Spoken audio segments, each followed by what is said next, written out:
혹시 연세가 들수록 생기는 주름과 잦은 기침 그리고 관절 통증을 동시에 조금이라도 완화할 수 있는 방법이 있을까? 라고 궁금해 보신 적 있으신가요? 오늘은 이 한 가지 물음에 대해 함께 해답을 찾아보려고 합니다. 특히 60대 이상의 여성 환자분들에게 과도한 시술이나 고가의 화장품 없이도 건강과 피부를 동시에 돌보실 수 있도록 꿀 활용 비법을 차근차근 안내해 드리겠습니다. 이 영상을 끝까지 살펴보시면 주름 완화와 기침 감기 예방 그리고 관절염 증상 관리에 조금이라도 도움이 될 팁들을 만나보실 수 있을 거예요. 그럼 지금부터 본격적으로 시작해 보겠습니다. 환자분들께서는 보통 꿀을 달콤한 감미료나 차에 넣어 마시는 정도로만 생각하실 텐데요. 실은 꿀이 아주 오래전부터 여러 전통의학과 민간요법에 널리 쓰였다는 사실 알고 계셨나요? 현대에 와서는 꾸준한 연구를 통해 피부 노화의 진행을 늦추고 기침 감기 증상을 완화하며 심지어 관절 통증에도 긍정적인 영향을 줄 수 있다는 이야기가 보고되고 있습니다. 첫째로 꿀에는 활성산소를 억제하는 여러 항산화 성분이 풍부합니다. 이는 주름, 잡티, 기미 등 노화 현상을 지연시키는데 도움을 줄 수가 있죠. 게다가 꿀 특유의 점성, 당 성분은 피부 표면에 보호막을 형성해 주는데 건조해지기 쉬운 60대 이후의 피부를 촉촉하게 유지하도록 돕는 역할을 합니다. 둘째로 기관지 건강에 유익한 점도 빼놓을 수 없습니다. 예전에 목이 아프거나 기침이 날 때 따뜻한 꿀물을 마시라는 조언을 들어보신 적 있으실 텐데요. 실제로 꿀이 목과 기관지를 부드럽게 감싸주고 항염 및 항균 작용을 통해 감기나 기침을 어느 정도 완화하는 데 도움이 된다는 연구 결과가 있습니다. 셋째로 관절염으로 힘들어하시는 분들께도 꿀이 보조적 역할을 할 수 있습니다. 꿀에 함유된 항염증 성분이 다른 특정 식재료와 함께 섭취될 때 관절 통증 완화에 시너지를 낸다고 여겨지거든요. 그렇다면 이처럼 이로운 꿀을 피부와 건강 관리에 구체적으로 어떻게 적용할 수 있을까요? 60대 이후로 주름이 많아지고 탄력이 떨어지는 건 흔한 고민입니다. 일부 환자분들께서는 고가의 화장품이나 레이저 시술 등을 떠올리시기도 하지만 사실 집에서 간단히 꿀팩만 꾸준히 해주셔도 어느 정도 도움을 받을 수 있습니다. 우선 필요한 재료와 만드는 과정을 살펴볼까요? 첫 번째로 국산 천연꿀 한 큰술, 무가당 플레인 요거트 한 큰술, 그리고 올리브 오일 35방울 정도를 준비해주세요. 꿀에 알레르기가 있으시다면 프로폴리스 원액 반 큰술로 대체할 수 있습니다. 깨끗한 그릇에 이 세 가지를 넣고 나무나 플라스틱 스푼으로 잘 섞어주시면 기본 팩이 완성됩니다. 이제 세안 후에 눈가나 입가처럼 피부가 얇은 부위에는 살살 발라주시고 볼이나 이마, 턱 부위에는 부드럽게 펴 발라주세요. 10분을 넘기지 않는 것이 핵심입니다. 오래 두면 오히려 꿀이 피부의 수분을 빼앗아갈 수 있으므로 10분 이내에 미지근한 물로 꼼꼼히 씻어내시길 권장합니다. 그런 다음에 수건으로 톡톡 두드려 물기를 제거하고 평소 쓰시는 보습제를 가볍게 덧바르면 좋습니다. 일주일에 2-3번 정도만 해도 피부가 한결 부드러워지고 보습감이 좋아졌다는 분들이 많습니다. 60대 이후 심해지는 건조 증상을 막기 위해 천연팩을 습관화해 주시면 큰 비용 없이도 윤기 나는 피부를 기대해 볼 수 있습니다. 그렇다면 바르는 것 외에 꿀을 섭취함으로써 기대할 수 있는 이점은 무엇일까요? 기온이 낮아지거나 일교차가 큰 시기에 기침, 감기가 찾아오면 특히 60대 이상이신 분들은 면역력이 떨어져 있어 더 자주 앓게 되시죠. 이때 다양한 음식에 꿀을 곁들여 드시면 시너지 효과를 볼 수 있습니다. 계피와 꿀의 조합은 체온을 올리는 데 도움이 되어 면역력에도 좋다고 알려져 있습니다. 따뜻한 물 한 컵에 꿀 한 스푼과 계피가루 반 티스푼을 넣어 아침 저녁으로 드셔보세요. 몸을 따뜻하게 하는데 일조하고 감기 예방에도 도움을 줄 수 있습니다. 무와 꿀을 함께 섭취하는 방법도 자주 있는데요. 무에 함유된 시니그린 성분은 기침과 가래를 완화해 준다고 합니다. 무를 얇게 썰거나 채 썰어 썰어 꿀에 재운 뒤에 목이 따끔거리거나 기침이 심할 때 한 스푼씩 드시면 간편하면서도 인기가 좋죠. 추가로 오미자와 꿀, 생강과 꿀, 마늘과 꿀 조합도 잘 알려져 있습니다. 오미자와 꿀은 기관지를 보호하고 마른 기침을 줄이는데, 생강과 꿀은 몸을 따뜻하게 하면서 감기 초기 증상을 누그러뜨리고, 마늘과 꿀은 전반적인 면역력과 혈액순환 개선에 보탬이 된다는 후기가 있습니다. 이처럼 효능이 뛰어난 꿀을 고를 때 무엇을 기준으로 봐야 하며 또 어떻게 보관해야 좋은 효과를 온전히 누릴 수 있을까요? 시중에 나와 있는 꿀 중에서는 벌에게 설탕물을 먹여서 인위적으로 채밀한 사양꿀도 있고, 벌이 꽃에서 직접 채밀한 천연꿀도 있습니다. 가격이 너무 싼 꿀은 사양꿀일 가능성이 높으므로 구입 시에 조금 더 세심한 확인이 필요합니다. 보통 국산 천연꿀은 탄소 동위원소 비율 검사에서 22에서 33% 사이가 나오곤 합니다. 실구매 시에는 국산 벌꿀 혹은 천연 벌꿀이라고 명시되어 있는지, 어느 지역 양봉장에서 생산했는지도 꼼꼼히 살펴보세요. 보관할 때는 꿀이 항균 작용 덕분에 오래 보관해도 잘 상하지 않는다고 하지만, 높은 온도나 직사광선을 장기간 받으면 향과 맛이 변질될 수 있으니까 유의하셔야 합니다. 가능하면 직사광선을 피한 서늘한 실온에서 보관하고, 꿀을 덜었을 때는 깨끗한 나무나 플라스틱 스푼을 사용해 주세요. 사용한 수저에 다른 음식물이 남아있는 상태로 꿀병에 넣었다 빼면 세균이 옮을 수 있으니까 특히 조심하시길 바랍니다. 그렇다면 꿀을 일상 속에서 좀 더 쉽고 효과적으로 활용하는 방법은 무엇이 있을까요? 아침에 일어나서 몸이 찌뿌둥하거나 속이 메스꺼울 때, 혹은 기침으로 목이 까슬거릴 때 간단히 꿀을 곁들여 보시는 걸 권합니다. 예를 들어 공복 상태에서 따뜻한 물에 계피와 꿀 또는 생강과 꿀을 타서 마시면 소화에도 도움이 되고, 목이 불편할 때 기침 완화에 부가적 효과가 있을 수 있어요. 점심이나 저녁 식사 후에는 후식으로 빵이나 과자 같은 부담스러운 음식 대신에 무와 꿀을 차로 드셔보시는 것도 좋습니다. 무가 가래를 묽게 해주고, 꿀이 기관지를 보호하면서 적당한 단맛을 더해주므로 속을 편안하게 해준다는 의견이 있습니다. 또 주에 2회에서 3회 정도 꿀팩을 해주시면 건조함과 탄력 저하가 심화되는 것을 어느 정도 지연시킬 수 있습니다. 저녁에 세안 후에 10분 이내로 꿀팩을 마친 뒤에 미온수로 씻어낸 다음에 가벼운 보습제를 발라주시고 주무시면 다음날 아침에 피부가 좀 더 부드럽게 느껴지실 거예요. 팩 전에 따뜻한 수건으로 2분 정도 찜질하고, 팩을 바른 후에 손바닥으로 1분 정도 온열 마사지를 해주시면 효과가 더 커진다고 합니다. 이제 꿀을 쓰시면서 지켜야 할 유의사항도 함께 살펴볼게요. 먼저 꿀이나 올리브 오일, 요거트 등에 개인적으로 알레르기가 있을 수 있으므로 처음 사용 전에는 팔 안쪽이나 귀 뒷부분에 테스트를 해보시는 편이 안전합니다. 24시간 내에 가려움이나 붉어짐이 없으면 얼굴이나 다른 부위에 써보셔도 됩니다. 당뇨 환자분들은 바르는 것은 괜찮지만 먹는 것은 주의를 요합니다. 꿀은 당 함량이 높으므로 반드시 주치의나 영양사와 상의한 뒤에 섭취량을 조절하셔야 돼요. 또한 꿀팩을 오래 할수록 좋을 거라 생각하시고 30분 넘게 방치하시는 분도 계신데, 이는 오히려 피부 수분을 뺏길 수 있으니까 10분 이내로 제한해 주세요. 꿀이 잘 상하지 않는 식품이긴 하지만 보관이 부적절하거나 개봉 후에 시간이 지나면 변질 가능성이 많이 생깁니다. 냄새, 색깔이 평소와 달라졌다면 과감히 버리고 새 제품을 쓰시는 게 안전하죠. 여기까지 꿀의 다양한 활용법과 주의점을 살펴봤는데, 일부 환자분들은 잠깐 시도해보고 효과가 없으면 어쩌죠? 라는 고민을 하실 수 있습니다. 이럴 땐 어떻게 접근하시면 좋을까요? 꿀팩을 몇 번 해보고 며칠 계피 꿀물만 마신 뒤에 이렇다 할 차이가 없네 이러면서 금방 포기하기도 쉽습니다. 하지만 60대 이상의 경우에는 이미 피부와 신체가 예전과 많이 달라져 있기 때문에 한순간에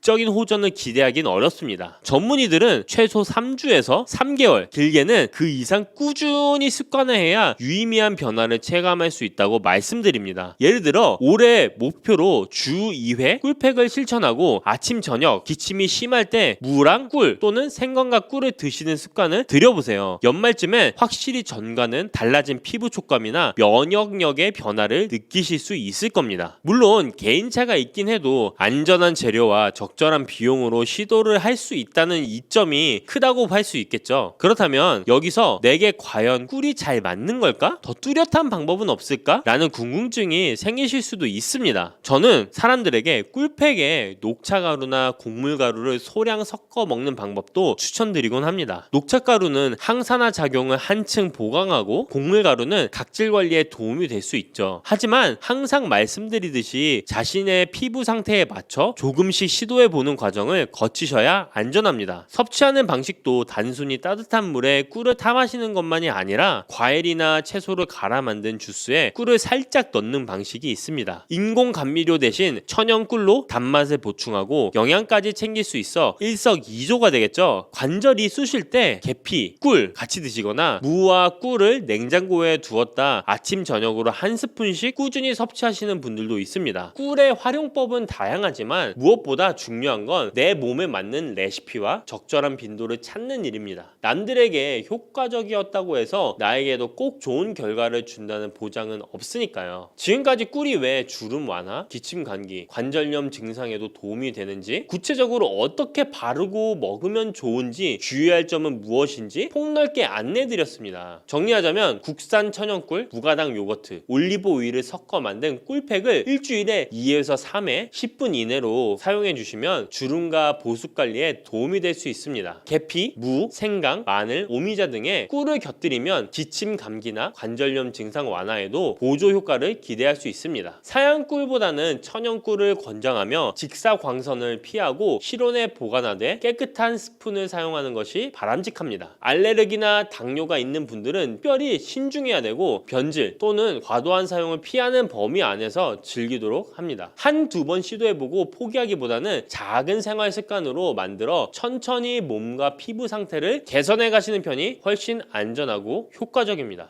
여러분, 달콤 쌉쌀한 계피 좋아하시나요? 저는 향긋한 수정과도 좋아하고 계피가루를 얹은 라떼도 매우 좋아하는데요. 계피는 단순히 향긋한 맛을 주는 향신료 이상의 효능을 가지고 있다는 것 알고 계신가요? 우리가 몰랐던 계피의 효능, 함께 먹으면 좋은 음식들, 그리고 주의할 점까지 자세히 알려드릴게요. 첫 번째 계피의 효능은 바로 암 예방 효과입니다. 계피는 항산화 성분이 풍부한 음식인 거 아시나요? 우리나라뿐만 아니라 전 세계적으로 계피는 많은 사랑을 받고 있는데요. 향이 좋을 뿐만 아니라 계피의 효능 또한 뛰어나기 때문입니다. 계피에는 항산화 물질이 함유되어 있는데요. 이런 항산화 물질은 우리 몸의 세포가 노화되거나 손상되는 것을 막아주는 역할을 합니다. 특히 계피에 들어있는 시나믹 알데하이드라는 성분이 강력한 항암 효과를 가지고 있어 암세포의 성장을 억제하는 효과가 있는 것이죠. 연구에 따르면 계피는 특히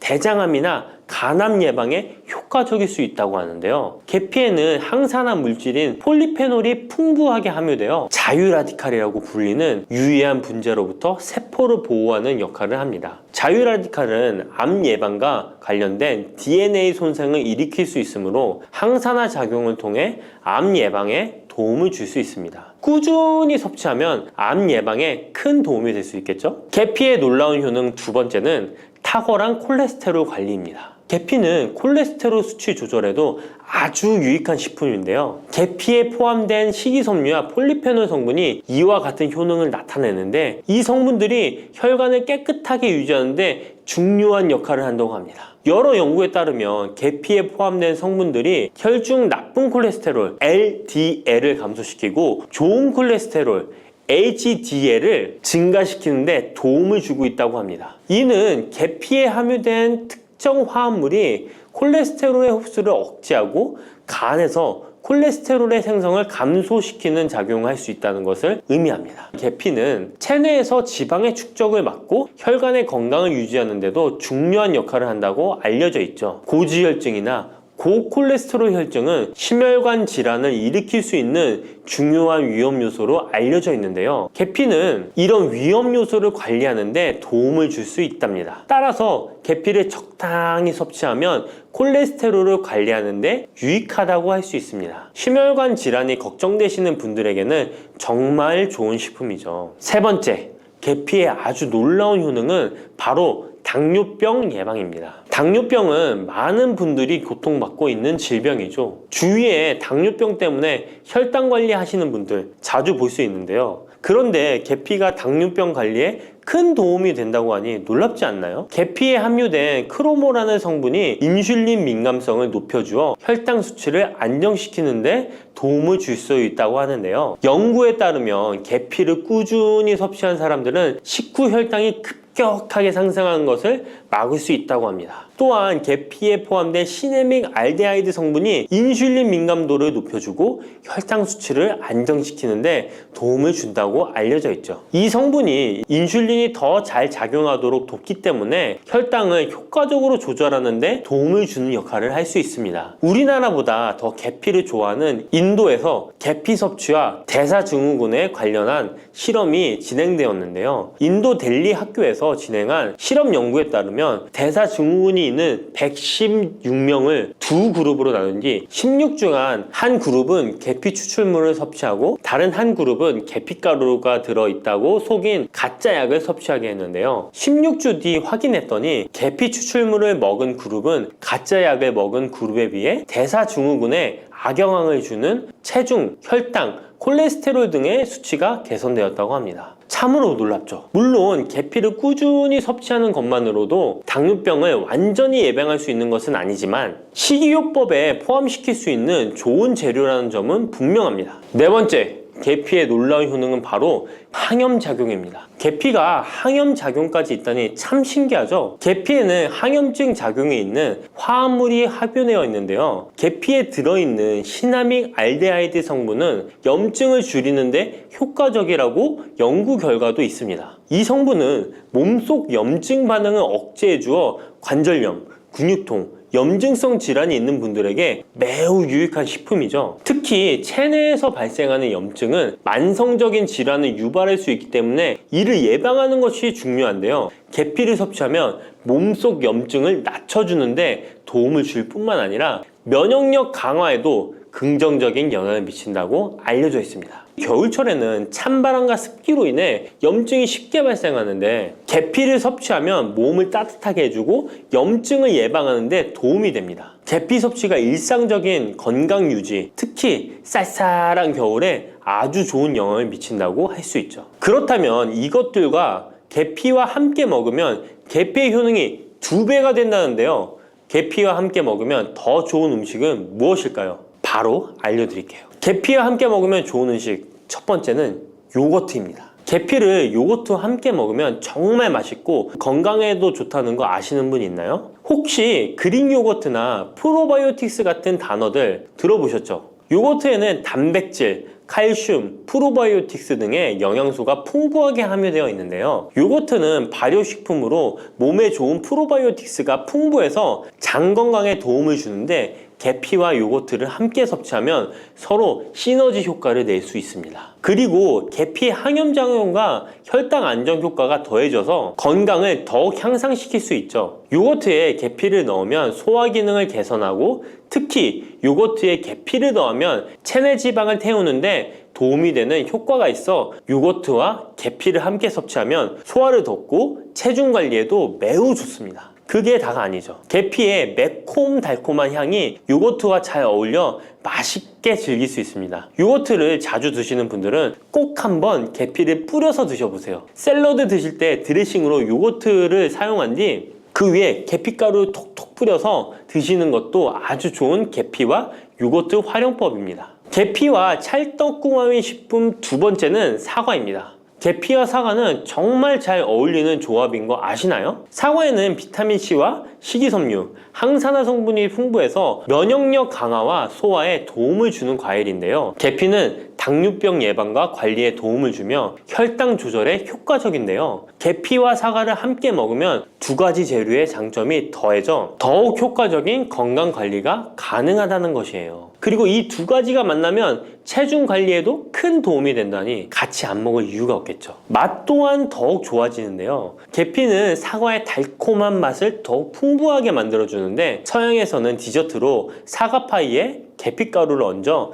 향긋하게 즐기는 게 유명하죠. 같이 섭취할 때는 사과에 계피를 뿌려서 간단히 먹거나 사과를 얇게 썰어 계피를 뿌려 먹으면 더욱 맛있고 건강한 간식이 될 수 있다는 것 기억해 주세요. 세 번째, 계피와 먹으면 좋은 음식은 바로 커피입니다. 계피와 커피는 정말 좋은 궁합을 자랑한다는 거 아셨나요? 커피는 카페인 덕분에 활력을 주는 음료인데요. 커피의 쓴맛이 사람마다 호불호가 갈릴 수 있습니다. 그런데 계피를 커피에 넣으면 그 쓴맛이 부드럽게 변화하면서 더 풍부하고 깊은 맛을 느낄 수 있는데요. 계피가 커피의 쓴맛을 부드럽게 감싸주기 때문에 커피를 마시는 동안에 입안에 더 부드러운 느낌을 주게 되는 것이죠. 계피는 항염증 효과와 항산화 효과가 뛰어나서 커피와 함께 마시면 건강 효과도 한층 더 올라가는데요. 커피 자체에도 많은 항산화 물질이 포함되어 있는데 계피 역시 강력한 항산화 성분을 가지고 있기 때문에 둘을 합쳐 마시면 체내 염증을 줄여주고 세포를 보호하는 효과를 볼 수 있는 것이에요. 계피와 커피를 함께 마실 때 또 다른 장점이 있는데요. 그건 바로 혈당 조절에 있습니다. 커피는 그 자체로 혈당을 빠르게 올리는 경향이 있는데요. 계피가 이 과정을 완화시켜주면서 커피를 드실 때 혈당이 급격하게 상승하는 것을 방지할 수 있습니다. 그래서 당뇨가 있으신 분들께도 이 두 음료의 조합은 매우 추천드립니다. 그렇다면 계피와 커피는 어떻게 함께 먹는 게 좋을까요? 계피와 커피를 함께 즐기기 위한 가장 간단한 방법은 계피가루를 커피에 넣는 것인데요. 커피가 다 내려준 후 4분의 1티스푼의 계피가루를 넣고 잘 저어주면 계피의 향이 커피와 자연스럽게 어우러져 향긋한 커피 한 잔을 만들 수 있습니다. 계피를 너무 많이 넣으면 커피의 맛이 너무 강해질 수 있으니 적당량을 넣어주는 것 잊지 마세요. 또한 계피 스틱을 사용해 커피를 우려내는 방법도 있는데요. 커피를 내린 후에 계피 스틱을 커피에 넣고 몇 분간 우려내면 계피의 향이 은은하게 배어들어 훨씬 더 맛있고 건강한 커피를 즐길 수 있습니다. 계피 스틱을 사용하면 시각적으로도 멋진 효과를 줄 수 있기 때문에 커피를 더욱 고급스럽고 멋스럽게 즐기고 싶다면 계피와 커피 꼭 한번 같이 우려보세요. 계피와 찰떡궁합 꿀조합을 알려드렸다면 이번에는 계피와 함께 먹으면 몸에 해가 되는 음식이 있다는 것을 알고 계신가요?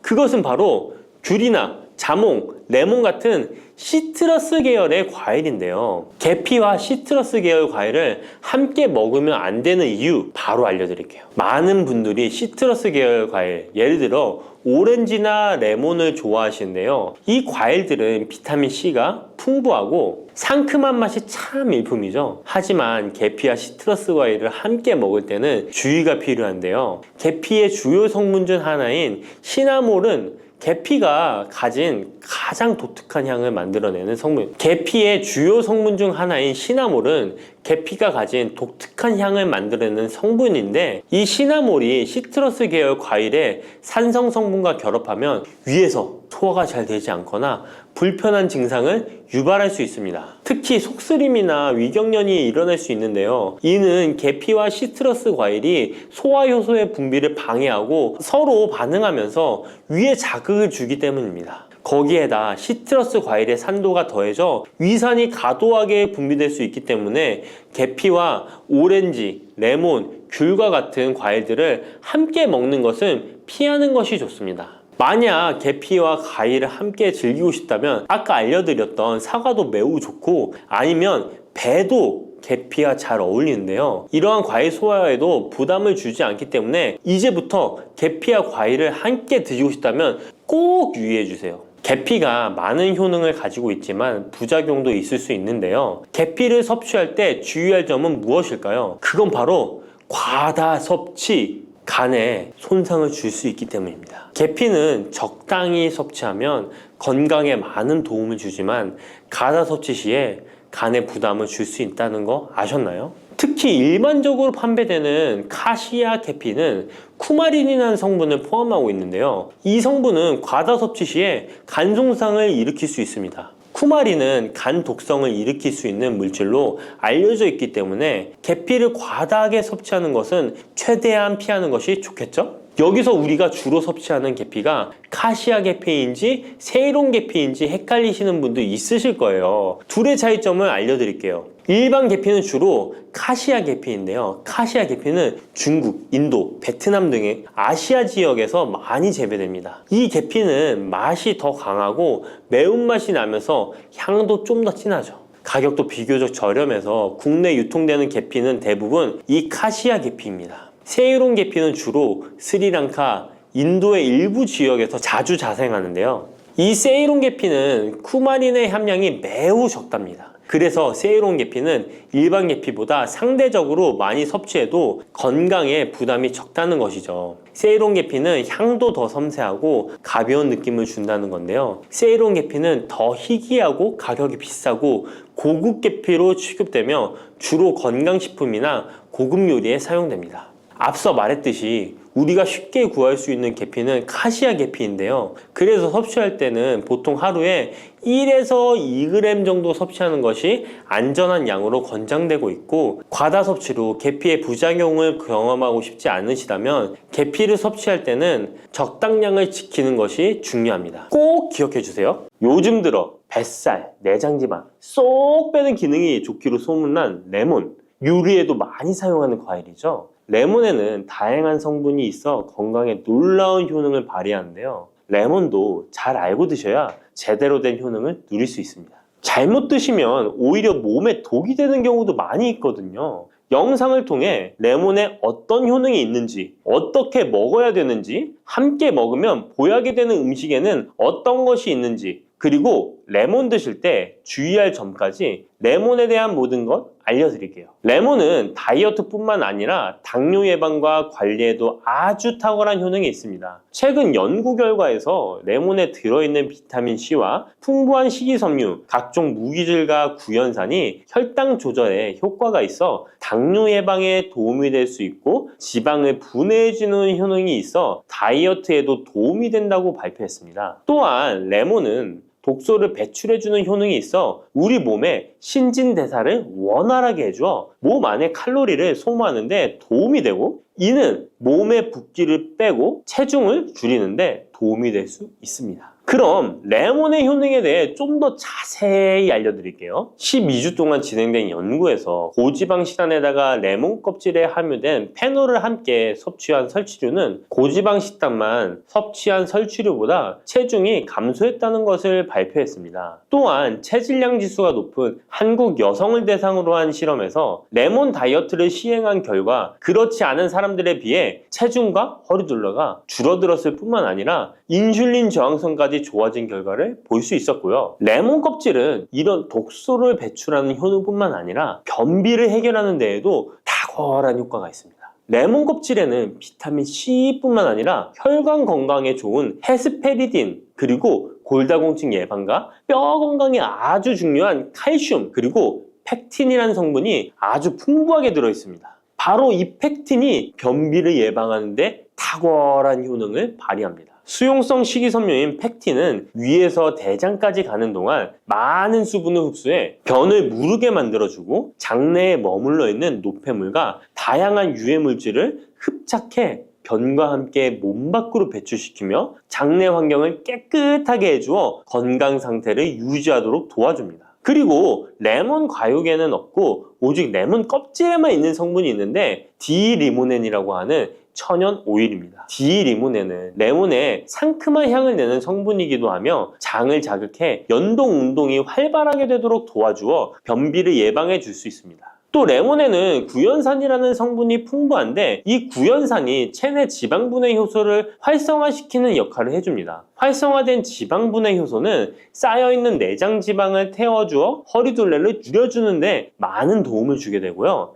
아침에 일어나자마자 공복에 레몬수를 마시면 체내의 대사 기능이 활발해져 몸 안에 에너지 소비가 활성화됩니다. 대한비만학회에서 발표한 연구 결과 레몬수를 섭취한 그룹이 그렇지 않은 그룹보다 내장 지방이 더 많이 감소했다는 것을 확인할 수 있습니다. 또한 레몬에 들어있는 성분들은 뇌졸중의 위험을 줄여주는데 도움이 될 수 있습니다. 한 연구에 따르면 감귤류에 함유되어 있는 플라보노이드는 여성의 허혈성 뇌졸중 위험을 낮추는데 도움이 될 수 있다고 발표했습니다. 허혈성 뇌졸중은 가장 흔한 유형의 뇌졸중인데 혈전 때문에 뇌로 가는 혈액의 흐름이 방해되면서 발생할 수 있습니다. 플라보노이드가 함유된 음식을 장기간 섭취하면 이런 심혈관 질환뿐만 아니라 각종 암을 예방하는 데 도움이 될 수 있다고 하는데요. 레몬에는 이런 플라보노이드와 함께 강력한 항산화 작용을 하는 비타민 C가 풍부합니다. 이 항산화 작용으로 세포 손상을 방지하고 암세포를 억제하는 항암 효과를 가지는 것이고요. 또한 레몬은 피부 미용에도 좋은데요. 피부색을 건강하게 해주는데 탁월한 효능이 있습니다. 비타민 C는 콜라겐을 형성하는데 중요한 역할을 해주고 피부를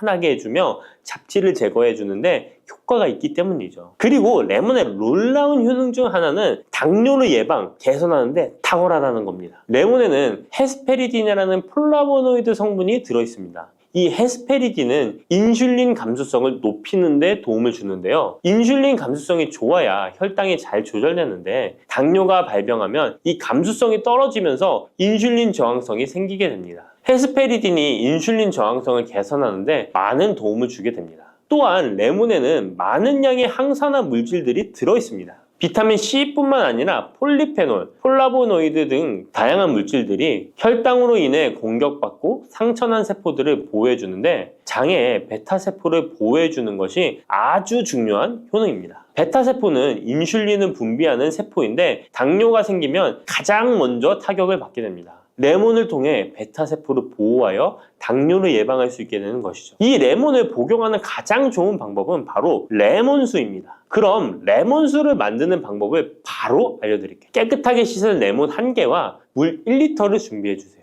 레몬은 양끝 부분은 쓴맛이 나기 때문에 잘라주시고 레몬의 씨는 제거해도 되고 그냥 두셔도 됩니다. 적당한 크기로 자른 레몬을 80도 정도의 뜨거운 물에 넣어줍니다. 충분히 우려내 주시면 레몬물 완성입니다. 물의 온도별로 레몬물의 항산화 능력이 어느 정도 차이가 나는지 실험을 한 결과 80도 이상의 뜨거운 물에서 가장 높은 항산화 효과가 나타났다는 발표를 한 적이 있습니다. 레몬의 제대로 된 효능을 얻기 위해서는 레몬물을 만들 때 꼭 뜨거운 물로 레몬을 우려내 주시기 바랍니다. 레몬물은 실온에서 어느 정도 식힌 후 미지근해졌을 때 마시면 됩니다. 레몬의 산미가 강해 드시기 힘드신 분들은 물을 충분히 더 희석하여 드시다가 적응이 되면 물의 양을 줄이시면 됩니다. 이런 레몬수를 만들어 드실 때 주의할 점이 있는데요. 첫 번째는 반드시 충분한 양의 레몬을 넣어야 한다는 것입니다. 레몬수를 만들 때 레몬 자른 것 몇 조각을 넣어 드시는 경우가 있는데 이 정도는 충분하지 않습니다. 물 1리터에 레몬 1개 정도 우려서 드셔야 레몬의 효과를 볼 수 있습니다. 두 번째는 설탕을 넣으면 안 된다는 것입니다. 레몬의 신맛이 강해 먹기 힘든 분들이 종종 설탕을 넣어 드시는데 그렇게 하시면 오히려 우리 몸에 독이 됩니다. 레몬수의 맛을 위해 설탕을 넣다 보면 설탕을 과하게 드실 수 있기 때문에 넣지 않는 것이 좋습니다. 그리고 세 번째는 레몬을 세척할 때 깨끗하게 하셔야 되는데요. 깨끗하게 세척한다고 식초, 베이킹소다를 많이 사용하시잖아요. 하버드 대학 연구 결과가 있는데요. 레몬은 물에 2분 정도 담가 두었다가 흐르는 물에 잘 씻어주면 농약은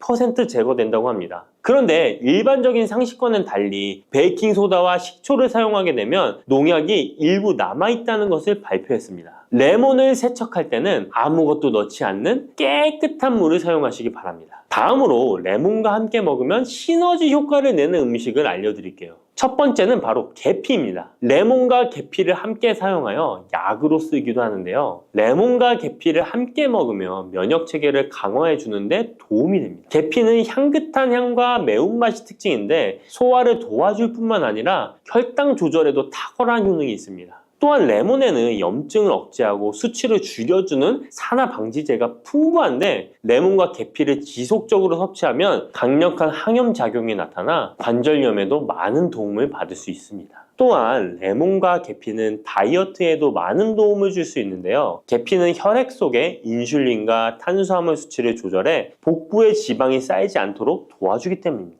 그리고 레몬은 고구마와 함께 드셔도 좋은데요. 고구마는 베타카로틴, 비타민C, 식이섬유 등이 풍부하게 함유되어 있어 염증을 감소시키고 안구세포를 보호하는 효과가 있는데요. 항산화제인 베타카로틴이 매우 풍부해서 안구 건조증의 위험을 줄이고 눈 건강에 많은 도움을 줄 수 있습니다. 레몬도 비타민C와 다양한 항산화 물질을 함유하고 있어 함께 섭취하면 항산화 효과를 더욱 높일 수가 있겠습니다. 혈관을 깨끗하게 하고 당뇨를 예방하려면 땅콩을 이렇게 드셔야 합니다. 여러분, 땅콩 좋아하시는 분 있으신가요? 저는 땅콩과 건어물을 안주로 참 좋아하는데요. 이런 맛있는 땅콩이 건강에 좋은 효능들이 많다는 것 혹시 아시나요? 심심풀이 땅콩이라는 말이 있을 정도로 땅콩은 우리에게 매우 친숙한 음식인데요. 하지만 땅콩의 그 놀라운 효능을 제대로 아는 분은 많이 없을 거예요. 땅콩이 얼마나 우리 몸에 좋은 영향을 미치는지,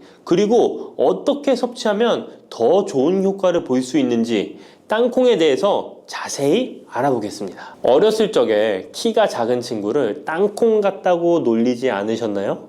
작은 땅콩 한 알에는 단백질, 지방, 탄수화물, 식이섬유는 물론 비타민 E, B군, 칼륨, 마그네슘, 철분, 폴리페놀, 폴라보노이드, 레스베라트롤 등 여러 가지 몸에 좋은 영양소가 매우 풍부하게 들어있는데요. 이렇게 영양이 풍부하고 맛도 고소한 땅콩의 놀라운 효능 7가지 바로 소개해 드릴게요. 땅콩의 놀라운 효능 첫 번째는 심혈관 질환 개선입니다. 미국 심장학회에서 땅콩을 추천 음식으로 소개한 것 알고 계신가요? 땅콩의 크기는 작지만 땅콩 안에 들어있는 영양소는 결코 작지 않습니다. 땅콩은 불포화 지방산을 많이 함유하고 있고, 특히 땅콩에 함유된 모노불포화 지방산과 다불포화 지방산은 나쁜 콜레스테롤인 LDL 수치를 낮추고 좋은 콜레스테롤인 HDL을 높이는 데 도움이 됩니다. 또한 땅콩에 함유된 단일 불포화 지방산은 혈중 콜레스테롤 수치를 낮추는 데 도움을 주는데요. 혈중 콜레스테롤이 낮아져 심장 건강을 지키는데 매우 좋은 작용을 하는 것이죠. 또한 땅콩은 불포화 지방산이 풍부하고 비타민 E가 풍부하게 들어있어 심혈관 건강에 도움을 주고 혈관을 보호하며 혈액순환과 동맥경화증을 예방하고 심장 질환의 위험을 줄여줍니다. 또한 땅콩은 마그네슘, 칼륨, 식이섬유와 같은 심혈관 건강에 중요한 영양소를 함유하고 있어 혈압을 조절하고 혈관을 건강하게 유지하는 데 도움을 준다는 것 꼭 기억해 주세요. 땅콩의 놀라운 효능 두 번째는 뇌 건강에 도움을 주는 것입니다. 땅콩에는 레시틴과 비타민 E가 들어있는데요. 이 성분들은 뇌세포를 보호하고 뇌 건강을 유지하는 데 중요한 역할을 합니다. 특히 땅콩은 기억력과 집중력 향상에 도움이 될 수 있어 중년과 노년층에게 매우 유익한 음식이라는 것 아시나요? 땅콩이 함유된 비타민 E, 폴리페놀, 특히 레스베라트롤 등 강력한 항산화 성분은 뇌 건강에 도움을 줍니다. 이러한 항산화 성분은 뇌에서 발생할 수 있는 산화 스트레스를 줄여주며 이는 신경세포를 보호하고 뇌 기능을 향상시키는 기능도 해준답니다. 또한 땅콩은 불포화 지방산, 특히 오메가3 지방산을 포함하고 있어 뇌 기능을 개선하고 치매와 같은 뇌 질환을 예방할 수도 있는데요. 특히 불포화 지방산은 뇌세포의 구성 성분으로 중요한 역할을 하며 뇌신경 전도 속도를 높여 기억력과 합승 능력을 향상시킬 수 있습니다. 땅콩의 효능 정말 놀랍지 않나요? 아직 놀라기는 이른데요. 땅콩의 효능 세 번째는 체중 관리에 도움을 주는 것입니다. 땅콩은 단백질과 섬유질이 풍부해서 조금만 먹어도 포만감을 오래 유지시켜주는데요. 그래서 과식을 예방하고 체중을 관리하는 데 도움을 줄 수 있죠. 그냥 땅콩도 좋지만 땅콩을 갈아 만든 땅콩버터도 포만감을 오래 유지시켜줘서 과식을 방지하는 데 효과적입니다. 또한 단백질과 지방산이 풍부해서 에너지를 공급하고 건강한 체중 관리를 돕습니다. 하지만 모든 음식은 과유불급, 작지만 영양이 풍부한 땅콩은 고칼로리 식품이기 때문에 하루에 10알에서 20알 정도 적당량을 섭취하는 것이 중요하다는 것 꼭 기억해 주세요. 땅콩의 놀라운 효능 네 번째는 바로 당뇨 관리 효능입니다. 땅콩이 당뇨에 효능이 있다니 신기하죠? 땅콩에는 불포화 지방산이 많이 함유되어 있고 혈당 수치가 낮아서 혈당을 천천히 올리는 효과가 있는데요. 그래서 당뇨병 환자들에게도 좋은 간식으로 평가되고 있습니다. 또한 땅콩에 포함된 섬유질과 단백질이 혈당을 안정적으로 유지하는 데 도움을 주는데요. 땅콩에 포함된 식이섬유 또한 혈당의 흡수를 늦추고 혈당 수치를 안정적으로 유지하는 데 도움을 준다는 것입니다. 뿐만 아니라 땅콩의 마그네슘과 비타민 B9는 인슐린 감수성을 향상시키는 데 도움을 주고 이로 인해 땅콩은 당뇨병 예방 및 혈당 관리에 탁월한 식품으로 평가되고 있죠. 땅콩의 효능 정말 놀랍지 않나요? 아직 안 끝났습니다. 땅콩의 효능 5번째는 피부 건강에 도움을 주는 것입니다. 땅콩에 들어있는 비타민 E와 항산화 물질이 피부를 건강하게 유지하는 데 좋은 영향을 주는데요. 땅콩에 들어있는 비타민 E는 강력한 항산화제로 피부 세포를 자유 라디칼로부터 보호하고 피부 노화를 지연시키는 데 좋은 영향을 줍니다. 이 성분은 피부의 탄력을 유지하고 주름을 예방하는 데 효과적이며 피부 노화를 방지하고 염증을 줄이며 피부를 매끄럽고 촉촉하게 만들어줍니다. 그래서 땅콩은 아름다운 피부를 위한 좋은 식품이죠. 그리고 땅콩에 포함된 불포화 지방산, 특히 올레산과 리놀렌산은 피부의 수분 유지를 도와 피부가 건조해지지 않도록 하며 염증을 줄여 피부 트러블을 완화하는 데 도움을 줄 수 있습니다. 뿐만 아니라 땅콩에는 아연이 포함되어 있어 피부 회복에 중요한 역할을 합니다. 땅콩에 함유되어 있는 아연은 상처 치유를 돕고 여드름과 같은 피부 문제를 개선하는 데 놀라운 효능도 있습니다.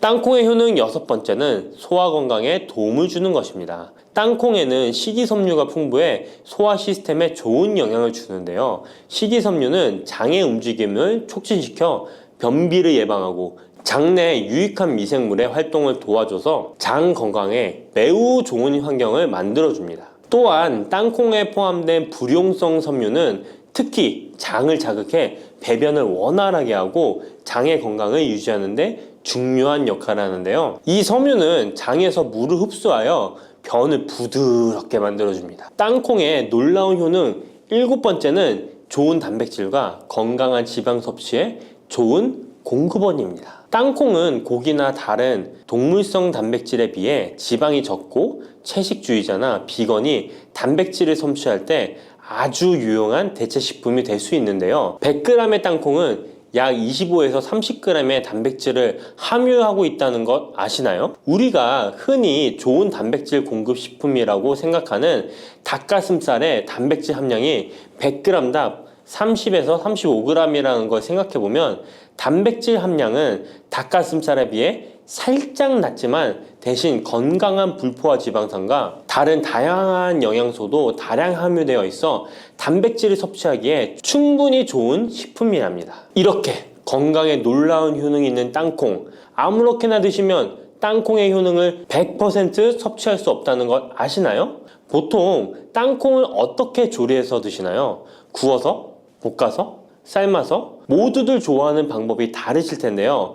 생땅콩을 먹는 것이 가장 좋다라고 들으신 분들도 있으실 거예요. 과연 땅콩을 가공하지 않고 생으로 먹는 것이 가장 좋은 방법일까요? 정답은 아니오입니다. 생땅콩에는 독성이 있을 수 있는 물질인 아플라톡신이 포함되어 있을 수 있기 때문에 이를 피하기 위해서는 반드시 충분히 익혀 먹어야 하는데요. 볶거나 구운 땅콩은 아플라톡신을 제거할 수 있어 안전하게 섭취할 수 있지만 그보다는 땅콩을 삶아서 먹는 것이 더 건강에 좋다는 것 알려드릴게요. 땅콩을 삶았을 때 더욱 건강에 좋은 이유 몇 가지가 있는데요. 바로 알려드릴게요. 첫 번째, 삶은 땅콩은 볶은 땅콩에 비해 항산화 성분이 더 많습니다. 볶을 때 일부 항산화 성분이 파괴될 수 있고 또한 땅콩의 껍질에는 폴리페놀과 레스베라트롤이 풍부하게 함유되어 있기 때문에 땅콩을 볶은 뒤 버리는 껍질은 이런 몸에 유익한 성분들을 섭취할 수 없기 때문입니다. 두 번째, 삶은 땅콩은 과일산이 더 적고 식이섬유도 풍부한데 이로 인해 소화가 더 용이합니다. 세 번째,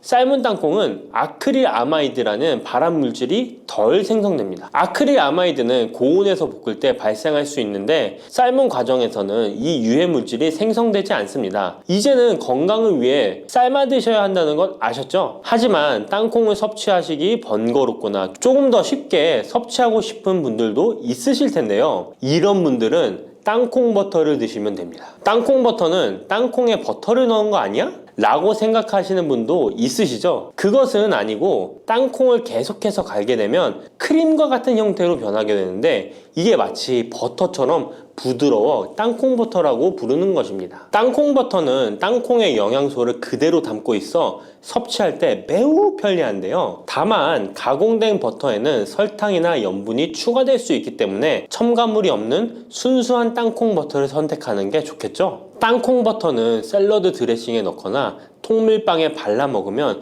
더욱 맛있고 건강하게 섭취할 수 있습니다.